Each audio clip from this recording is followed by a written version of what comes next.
MSME में जो नए इंटरप्रेन्योर हो उसको आप प्रमोट कर रहे हैं, कितना तक लोन है? क्योंकि हमने आपके बाहर देखा है कुम्हार बैठा हुआ था, उसके पास चूँकि डॉक्यूमेंट नहीं होंगे, 5 लाख तक का लोन था, उसको जानकारी नहीं थी कि कितना रेट ऑफ इंटरेस्ट लगेगा, क्या क्या डॉक्यूमेंटेशन होगा, वो डिजिटली भी साउंड नहीं था।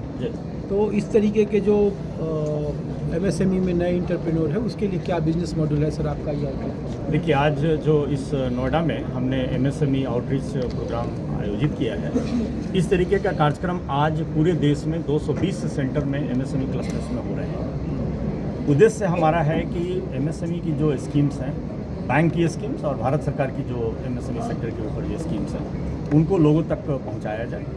भारत सरकार की जो फाइनेंशियल इंक्लूजन्स की स्कीम है या सोशल सिक्योरिटी स्कीम्स हैं, जिसमें प्राइम मिनिस्टर जीवन ज्योति बीमा योजना, प्राइम मिनिस्टर सुरक्षा बीमा योजना, अटल पेंशन योजना, उन सभी चीज़ों को इस आउटरीच प्रोग्राम के माध्यम से लोगों तक पहुंचाया जाए। दूसरा एक इम्पॉर्टेंट जो हमारा उद्देश्य इस कार्यक्रम का रहा है, एमएसएमई सेक्टर आप सभी जानते हैं कि देश की अर्थव्यवस्था में बहुत ही अहम भूमिका निभाता है। वो एम्प्लॉयमेंट की बात हो या मैन्युफैक्चरिंग की बात हो या एक्सपोर्ट की बात हो, तो उन चीज़ों को ध्यान में रखकर और विकसित भारत 2047 में अगर एमएसएमई सेक्टर्स को हम आगे नहीं बढ़ाएंगे तो हम विकसित राष्ट्र की कल्पना को साकार नहीं कर पाएंगे। उन सारी चीज़ों को ध्यान में रखकर और एक रिस्पॉन्सिबल ऑर्गेनाइजेशन, फाइनेंशियल इंस्टीट्यूशन होने के नाते हमने एमएसएमई सेक्टर को काफ़ी फोकस लेते हुए डिजिटल लोन जर्नी हमने शुरू की है। पहले हमारी जो जर्नी थी वो 25 लाख तक के लोन एमएसएमई के जो डिजिटल जर्नी के थ्रू होती थी, जिसमें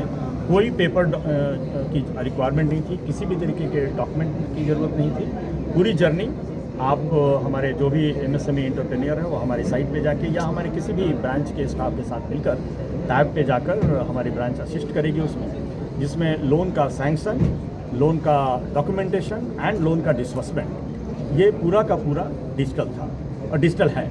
ये पहले 25 लाख तक की थी और 12 अप्रैल जो हमारा 132वां फाउंडेशन डे था, उस दिन हमने इस लिमिट को बढ़ाकर 10 करोड़ तक का किया है। और आज 10 करोड़ तक के एमएसएमई लोन्स की रिक्वायरमेंट हमारे किसी भी एमएसएमई एंटरप्रेन्योर्स को अगर है तो हमारे पंजाब नेशनल बैंक के साइट पे जाएं वो, या हमारी किसी भी शाखा में जाएं और हमारे शाखा के माध्यम से वो डिजिटल चैनल के माध्यम से उनको बिना किसी डॉक्यूमेंट के उनको सैंक्शन, डॉक्यूमेंटेशन एंड डिसबर्समेंट, ये सारी चीज़ें उनको मुहैया कराई जाएगी। आपने जो चर्चा किया कि हमारे एक बाहर माइक्रो यूनिट से लोग बैठे हुए हैं, डॉक्यूमेंटेशन के किसी आईटीआर, स्टॉक स्टेटमेंट, उसमें किसी भी तरीके के डॉक्यूमेंट की ज़रूरत नहीं है। मैं जो जिस जर्नी की चर्चा कर रहा हूँ, 25 लाख तक के लोन हो या 10 करोड़ तक के लोन हो, किसी भी तरीके के डॉक्यूमेंट देने की ज़रूरत नहीं है। ये भी ज़रूरी नहीं है कि आपका अकाउंट पंजाब नेशनल बैंक के भीतर ही हो, आपका अकाउंट किसी भी बैंक में हो।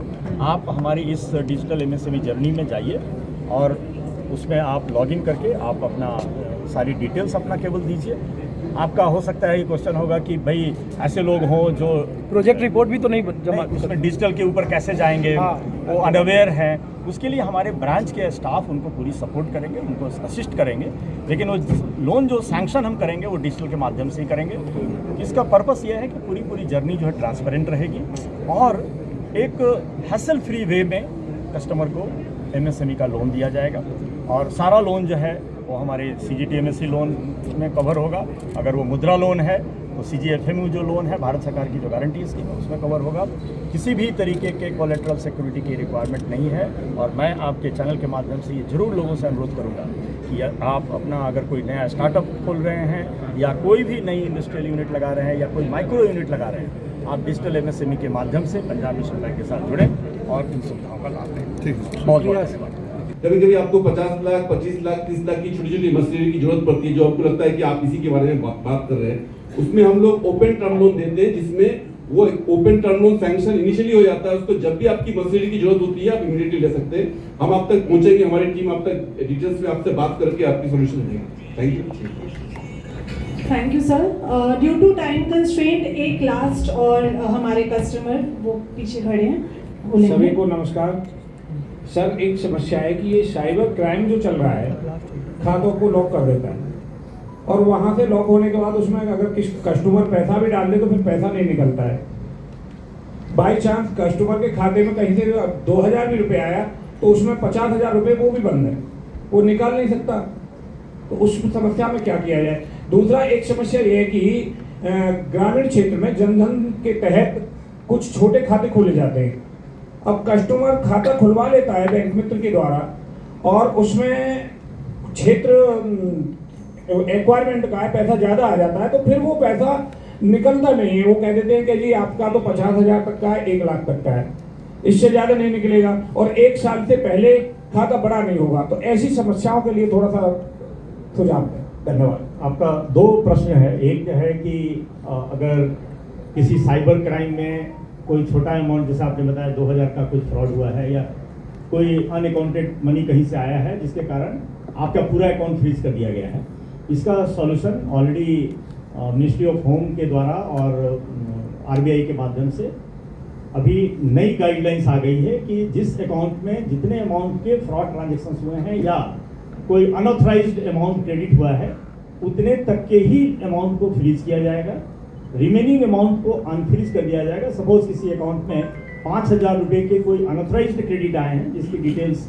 कोई इन्वेस्टिगेटिंग एजेंसी कर रही है, तो 5,000 के अमाउंट को ब्लॉक किया जाएगा और उसमें करीब 1 लाख अगर आपको पड़ा हुआ है तो 95,000 रुपीज़ तक का ट्रांजेक्शन आप कर सकते हैं। ये जस्ट कुछ 1 महीने पहले इसको फैसिलिटेट किया गया है और इसको हम लोगों ने इम्प्लीमेंट किया है। तो इसमें अगर किसी भी तरीके की आपको डिफिकल्टी है तो आप हमारे ब्रांच में अप्रोच कर सकते हैं और इसको हम देख लेंगे, बट ये सुविधा अभी सुनिश्चित कर दी गई है। दूसरा आपने बताया कि कुछ जो गांव में जो बेसिक अकाउंट खोले जाते हैं जिसमें 50 या 1 लाख तक के ट्रांजेक्शन अलाउड हैं, सपोज उसमें अगर कोई बड़े ट्रांजेक्शन हो रहे हैं या उसमें और ऊंची क्रेडिट आने वाली, हाई क्रेडिट आने वाली है, तो उस अकाउंट को आप नॉर्मल सेविंग अकाउंट में कन्वर्ट करवा लीजिए। उनको सजेस्ट कीजिए कि वो इन्हांस्ड ड्यू डिलिजेंस करके और उस अकाउंट को हम सेम अकाउंट नंबर को कन्वर्ट कर देंगे, नॉर्मल सेविंग अकाउंट हो जाएगी। और नॉर्मल सेविंग अकाउंट में वो अपनी लिमिट बता सकते हैं कि मेरी एनुअल ट्रांजेक्शन क्या होने वाली है, उसके आधार पे आपकी फाइनेंशियल ट्रांजेक्शन की लिमिट अकाउंट में तय हो जाती है। तो ये दोनों काम बिल्कुल किया जा सकता है, इसमें कोई तकलीफ आपको नहीं सर, होगी। इसका कोई अगर कोई तकलीफ है तो आप हमारी कोई भी नियरेस्ट पंजाब नेशनल बैंक की शाखा में जाइए, वहाँ आपको जरूर गाइडेंस मिलेगा। नहीं, इसका समय है कि 1 साल में होगा या 2 साल? 1 साल में अगर उस अकाउंट में 50,000 तक के आई थिंक क्रेडिट अगर हुए हों और 1 लाख तक के ट्रांजेक्शन हुए हों तो उस अकाउंट को आपको फिर कन्वर्ट करना पड़ेगा जनरल सेविंग अकाउंट में 1 साल के बाद। 1 साल के बाद। Thank you.